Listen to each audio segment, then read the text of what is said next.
睇下邊個嚟咗？嘿，乜你唔係俾人類收養咗嘅咩？喺嗰度好食好住，做咩翻嚟啊？好食好住，你估唔使做咩？我住喺人類嗰度都要做嘢㗎。唔係啊嘛，俾人類收養仲要做嘢啊？有啲咩做啊？咪係咯，你隻烏鴉嚟㗎嘛，有咩可以做到啊？叫你反台就得，出去執銀紙咯。人類叫呢啲紙張叫銀紙喎，有啲寫住10，有啲寫50，有啲寫住100㗎。我每次喺出邊揾到幾張單翻去呢，個人類開心到不得了啊，會俾好多好嘢食我㗎。咁咪係咯，好食好住，做咩走翻嚟啊？咩原因啊？你咪傻咗啊！我俾個人類打咗一身啊，我咪離家出走咯。唔使問阿貴啦，梗係執唔到銀紙啦。係咯，係咪執唔到銀紙俾人哋烹出嚟啊？點會執唔到啊？仲執咗好多添。平時啲銀紙寫住係10、50同埋100嘅，點知我今日經過幾座山呢？哇，好犀利啊！寫住成億㗎，有啲10億，有啲500億啊！我仲見到啲人類猛喺度燒啲銀紙啊！我咪趁佢哋未為意呢，擔咗一沓翻去咯。點知收養我個主人呢，好嬲咁喎，我以為佢嫌少啦，我又去個山頭度又擔多2沓翻嚟。點知呢一次佢仲嬲喎，仲打咗我一身。你個主人呢，收養咗你，你呢仲反哺佢，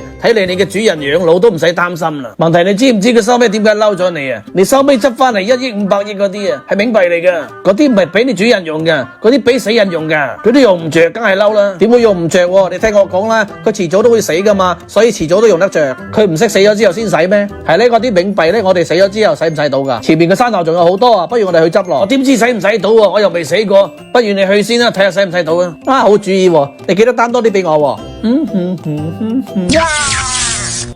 睇下邊個嚟咗？嘿。